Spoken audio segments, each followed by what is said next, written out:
Welcome back, ladies and gentlemen, and we're joined here tonight in the studio by Dr. Amr Mabrouk, the Professor of Plastic and Maxillofacial Surgery at Ain Shams University. Dr. Mabrouk, thank you very much for joining us. It's a great pleasure and honor. Thank you very much for the invitation. Dr. Mabrouk, first of all, the initiative that was launched on June 25th, 100 Healthy Days. It's a national general health checkup initiative that will obviously last for 100 days. Before we start about the services and the specifics of such an initiative, what is the significance and importance of launching such an initiative that really should be a normal procedure for any citizen to do a regular health checkup? But we understand that maybe in Egypt we're not used to this culturally, but what is the significance of the timing of launching this initiative? Well, I believe it's part of the initiative the President has done before, which is the 100 million health, or the aim for reaching 100 million of the Egyptian population. Now they are almost on 105. It depends also, even it includes the people who are non-permanent residents of in Egypt, of different immigrants and different even illegal immigrants. So I believe this is part of a very important part of the legitimacy of any government, is to take good care of its citizens and especially the health. And a healthy population is a population that is strong and capable of pursuing a strong career and helping to increase the progress not only of the community but the country as a whole, and even with a country like Egypt having the importance, it's a geographical position, it's an importance that will act as a sort of pulling the whole train of progress in the Middle East should be from Egypt. So if you have a healthy population, we already have a very young population, and a lot of people would say that the Egyptian population is one of the youngest in the world, and it's a very strong power. And maintaining the health of this strong, powerful community and taking care even of the elderly of it is very important. We know, of course, that the health or the life expectancy of the Egyptians have increased by years, and it has increased, almost reaching 74 in females and 73 in males. But what type of quality of life is?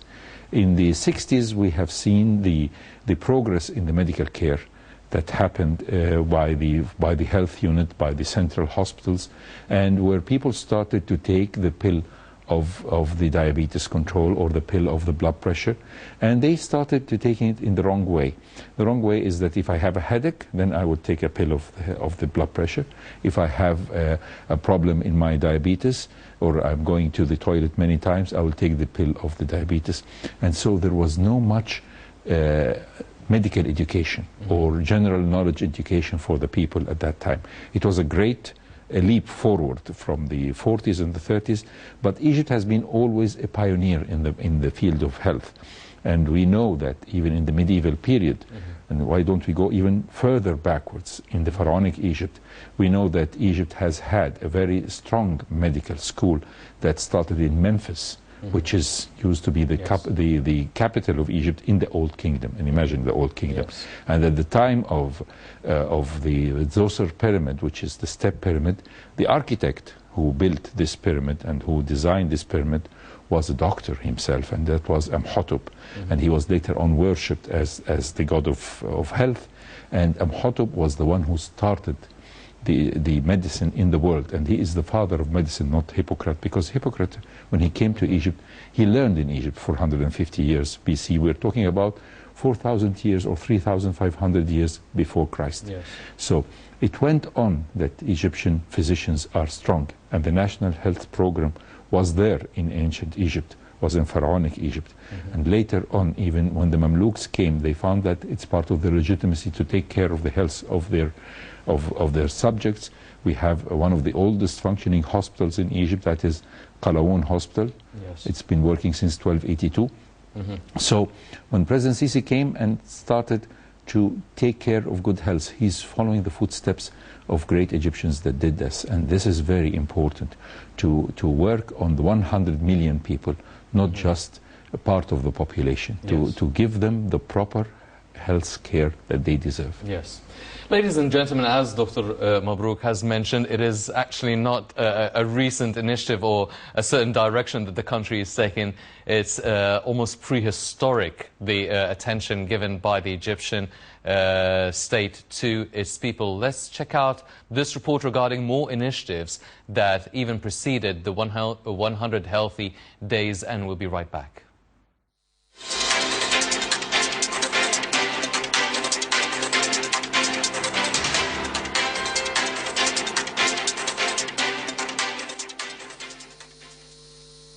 The health file under President Abdel Fattah el-Sisi received unprecedented attention. During the past period, President el-Sisi has been working on achieving comprehensive health care for all citizens and harnessing all capabilities to improve the system and change it for the better, including launching various presidential initiatives under the umbrella of 100 million healths, and working to raise the efficiency of infrastructure and providing hospitals with the necessary supplies. There are a number of presidential initiatives that have been launched, including improving public health, examining and treating chronic diseases, ending waiting lists, treating autism spectrum, supporting the health of Egyptian women, elimination of hepatitis C for school students, early detection and treatment of liver cancer, hearing loss in newborns, premarital examination, healthcare for the elderly, and early detection for genetic diseases. In light of the political leadership's keen interest on promoting the citizens' health, President el-Sisi gave directives to the government to continue current efforts to improve the accessibility to and quality of healthcare services delivered to the citizens. He also has instructed the Tahya Misr Long Live Egypt Fund to allocate £1 billion to support the presidential initiative to end waiting lists for critical cases. On a larger scale, President el-Sisi said that Egypt cooperates with the World Health Organization in eradicating the hepatitis C virus in Egypt within the framework of the 100 Million Healths Initiative, which the WHO considered an unprecedented initiative in its huge scope, quality and speed of implementation, and the services of the pioneering initiative extended to include many African and Asian countries in light of Egypt's role and responsibility towards the international community. This came as the Ministry of Health and Population announced the provision of presidential initiatives for public health services to 11.5 million beneficiaries under the slogan 100 Million Healths during the first quarter of 2023. The official spokesman for the Ministry of Health and Population, Dr. Hussein Abdul Ghaffar, stated that the rate of performance of health initiatives in the first quarter of this year increased by 53% compared to the first quarter of 2022. In the same context, Minister of Finance Mohammed Maid said that allocations for the health sector in the next fiscal year, 2023-24, amount to £397 billion, with an annual increase of 30.4%, noting that the constitutional entitlement of the health sector has been fulfilled in the new budget. Maid asserted the government's utmost keenness on expanding medical initiatives that are adopted by the Health and Population Ministry, including the presidential initiative for supporting investment in health services. Funds have been increased to provide medicines, medical supplies, and raw materials to hospitals affiliated with the Ministry of Health and Health Affairs directorates in the governorates.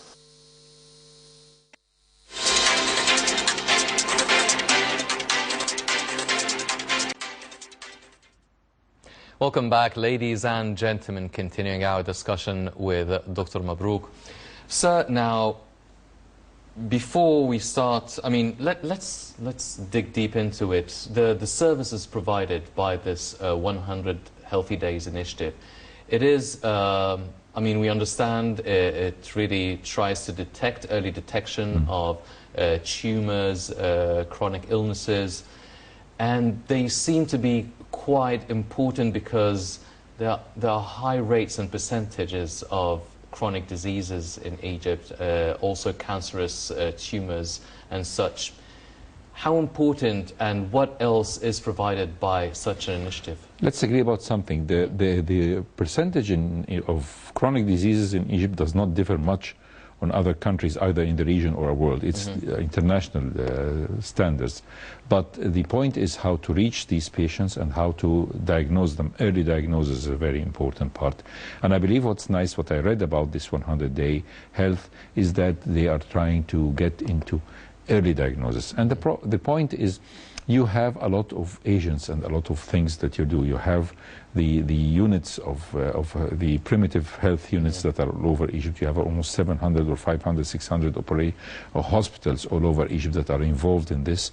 And you have even a lot of medical convoys that goes around. Even they have their own, I was very happy to find that they have a car for magnetic resonance imaging, which is very expensive to do, reaching the population, and even CT scan, mobile CT scan units. All this is very important to diagnose.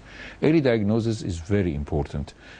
Prevention of diseases, prevention, the program that happened a couple of years ago of eradicating the hepatitis C virus. Me as a surgeon, I have suffered very much in our population from the patients that have this hepatitis C virus infection that was almost like endemic in Egypt. Now it has decreased very much with this initiative of treatment and early diagnosis. As we go through all these periods and early diagnosis, to reach the impoverished is very important. To reach the poor patients is important, because there has to be, of course, the NHS network that will all the people of Egypt will be under the umbrella of protection of their own health. This is not a very far-fetched dream, because already we have a lot of hospitals all over Egypt, and even the trial or the plan is that even the private hospitals will be also working with the NH system to provide the free service or the medically insured patients with this distinguished service. Already it started in governorates like Port Said and Ismailia. Hopefully it will reach Cairo. It's a very big challenge. It needs a lot of money, it needs a lot of resources, but I believe that the amount of money that has been dedicated to the Ministry of Health recently, this is something that has never been allocated by any other previous government to what's happening now. So it's very important to provide medical health for the needy, without any discrimination. Like the famous motto that we have on our hospital in Shams University, which I am very proud to be a member of this staff, is what the Mirdash Pasha, who was a very rich man in the late 20s and early 30s, who has dedicated 100,000 Egyptian pounds, which is almost 1 billion or even more, of a piece of land and a hospital to be built.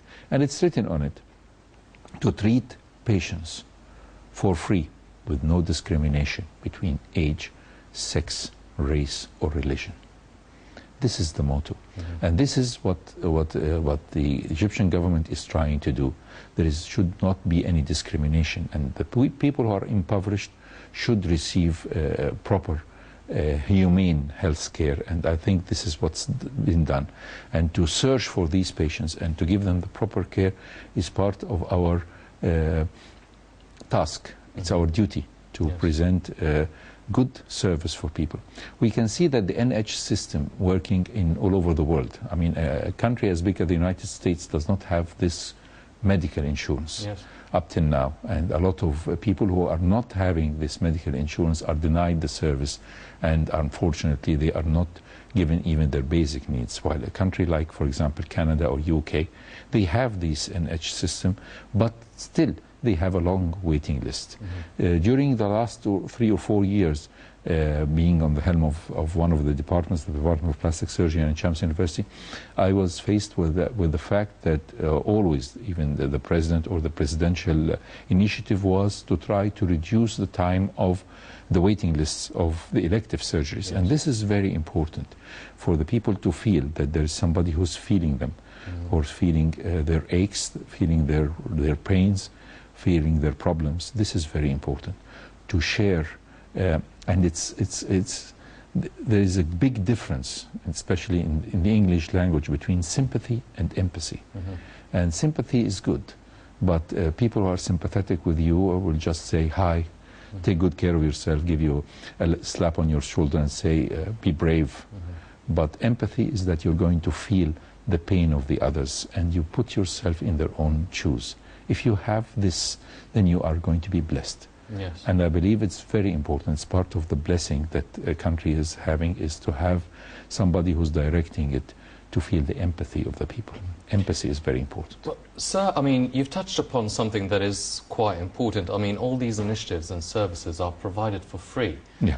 And it is not free in maybe other countries. And even if Egypt is charging, for instance, to deal with diabetes, it's much cheaper than it is in a lot of the Western countries in the States or in Europe as well.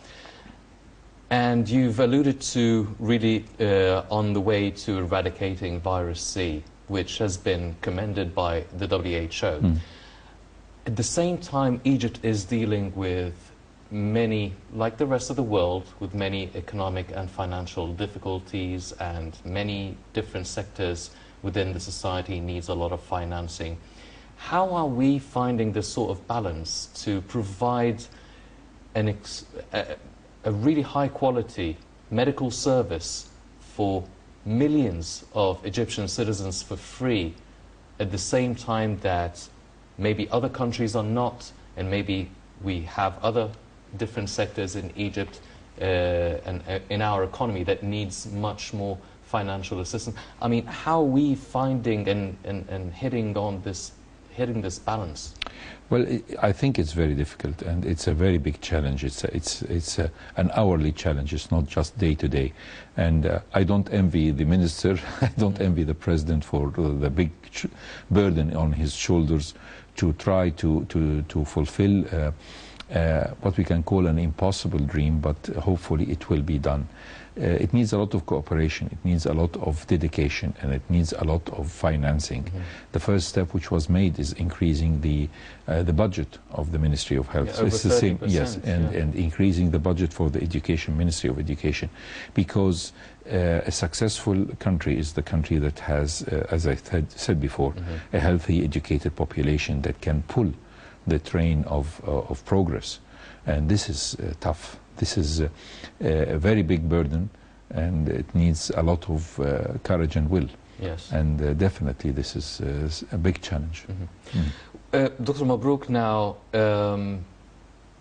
before we start delving into the finances of it, a lot of citizens are skeptical about the convoys and the different clinics that offer the 100 healthy days. They're saying, well, maybe it's not of the highest sort of quality, like when you go to a private hospital or something like that. Or some people are saying, well, maybe, I mean, you could be free of a certain illness or disease, but you might catch it going to one of those convoys, those mobile convoys. How can we reassure people that these convoys and these clinics, and the mobile ones as well, are providing the highest sort of quality service? I remember when I was quite young, when I was just a lecturer, maybe it was in the late 90s, there was a lot of initiatives of medical convoys that were made by some of our professors. We used to go on pure voluntary basis to visit distant governorates, whether this was in Aswan at that time, even we went to Dumyata, we went to other places that were lacking universities, faculties or schools of medicine at that period of time in the 90s. And I can always assure that these convoys are having a lot of members of distinguished, very highly educated specialists and consultants. I remember last year there were convoys to Halaib and Shalatin done by our university, several ones. I mean, every 2 or 3 months they were going there, providing service to the most distant places or remote areas of Egypt. And I offered my help, but they said they don't need a lot of plastic surgeons at that place, but definitely they brought a lot of patients, and these patients were admitted to my department for needy help. So I think definitely the people who are members of these distinguished convoys are already physicians who have, and nursing staff who have already acquired a lot of training. Nobody is doing training on these people. I can be skeptical of convoys or societies that come and say we are helping the people and they are having their education toll on Yes. Africans or on Egyptians or whatever. But Egyptians to Egyptians, they are highly qualified physicians. They are doing their best, and they are motivated not by money, but by pure empathy, I believe. Well, you've touched upon the high-skilled physicians, and we seem to have an issue here in Egypt that Egypt does produce a lot of high-skilled physicians and scientists and academics and everything.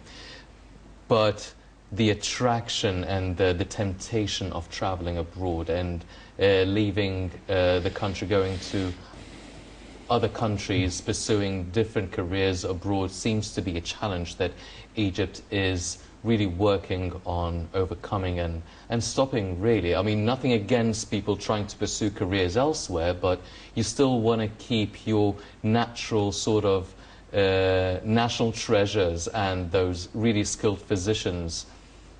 30% or an increase in the budget for the health sector is a good significant increase, but this sector is quite an expensive sector, Definitely. and prices are going higher by the day, starting from medication to supplies. We have to accept that there is brain drain, and we can see that all over the world now, especially in developed countries, they say that a lot of young people do not want to study medicine because it's a very long and winding road.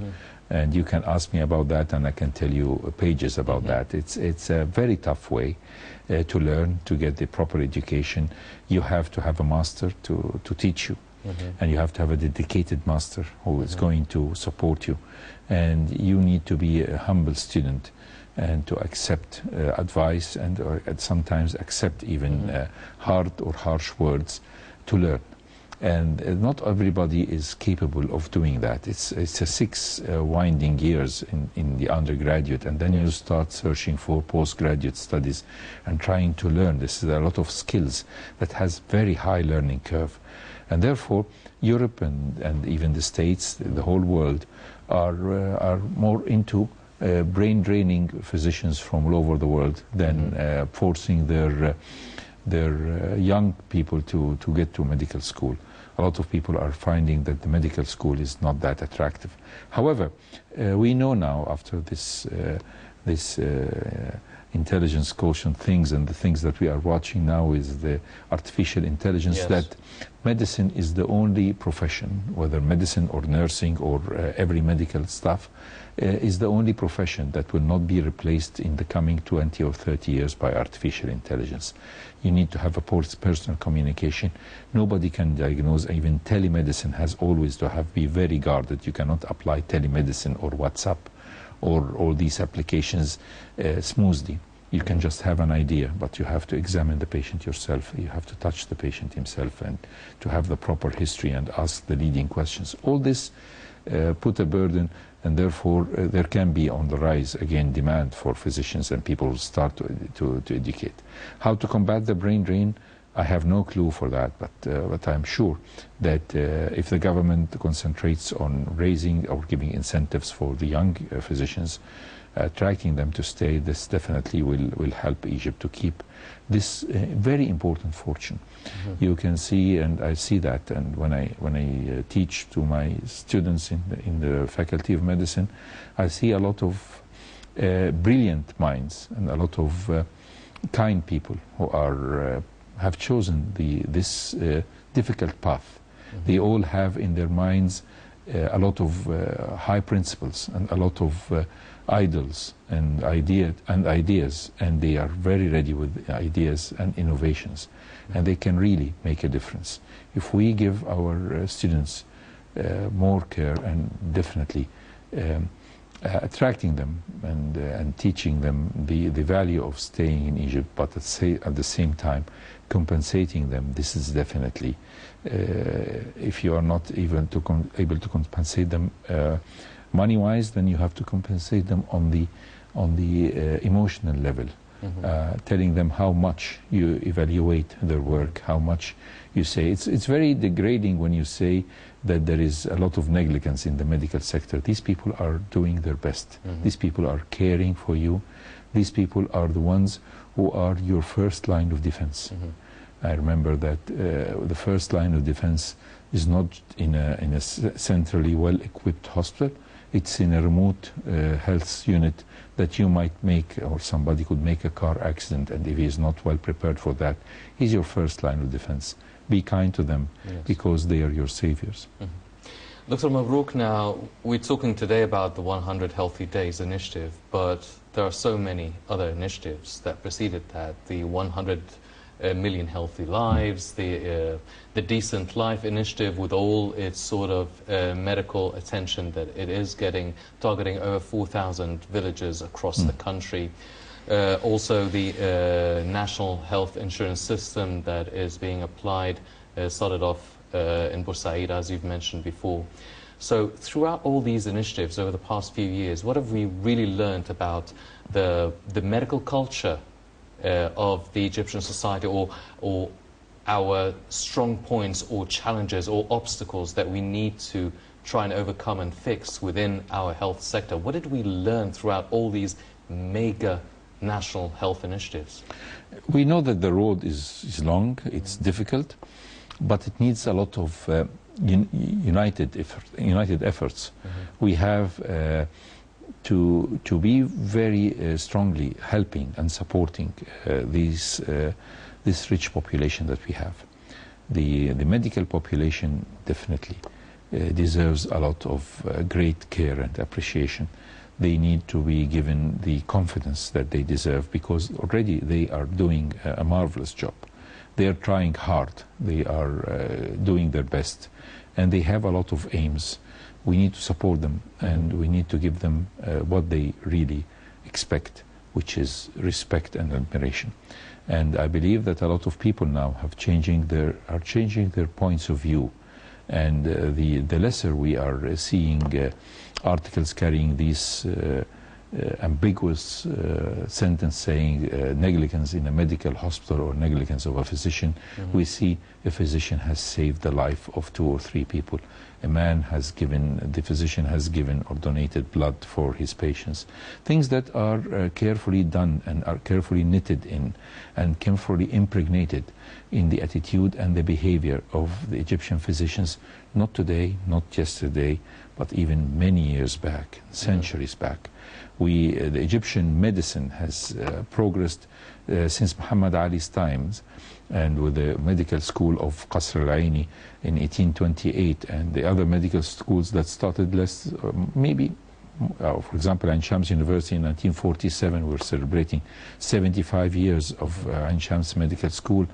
All this can put a lot of glory and pride in what we have done in the medical profession, the physicians who have done, and how even during the colonial times, when they were putting down the physicians, we could see people like Ali Basha Ibrahim or Naguib Basha Mahfouz, who graduated. I mean, Cromer demoted the medical school, the Cairo Medical School or Qasr al-Aini Medical School, and said it should not give physicians, it should give assistant physicians. And the rank or the graduation certificate of Ali Basha Ibrahim 1900 and of Naguib Basha Mahfouz 1902 was assistant physician. But these people were able to change the face of Egyptian medicine, and they proved themselves, and Ali Basha Ibrahim became the first physician, the first dean of the faculty, Egyptian dean of the Faculty of Medicine, and the first, the leader of the medical syndicate, and the founder of the new medical syndicate, and the founder of the new Qasr al-Aini school. And he simply was able to convince the king at that time that instead of building a palace, you can build a new Cairo Medical School. So in the 30s, this was built. And he donated almost all of his treasured carpets collection for the Islamic Museum in Cairo. So we can see a lot of symbols and examples. We can see Magdi Ya'oub, who, when I was just a humble medical student who went for a small, short trip to the UK, I asked to attend one of the surgeries in the hospital. And the guy said to me, the head of the department said, "You're Egyptian?" I said, "Yes." "Do you know Magdi Ya'oub?"